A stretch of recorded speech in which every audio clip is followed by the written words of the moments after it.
Hello, আসসালামু আলাইকুম। সবাইকে আমার ফরিদপুর ইউটিউব চ্যানেল থেকে ছোট্ট একটা শর্ট ভিডিও নিয়ে চলে আসলাম। তো আজকে আমার সোনালী মুরগির বয়স 47 দিন। তো 47তম দিনে দুপুরে মুরগিকে ঠান্ডা পানি দেওয়া হইলো এবং আপনারা দেখতে পাচ্ছেন মুরগিগুলো মাশাআল্লাহ খুবই ভালো আছে এবং সুস্থ আছে। তো এই মুরগিগুলো ফ্যানের সামনে বসে আছে।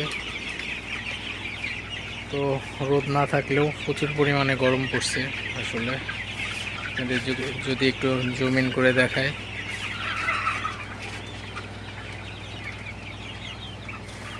আপনারা দেখতে পাচ্ছেন আমার খামারের পুরা ভিউ।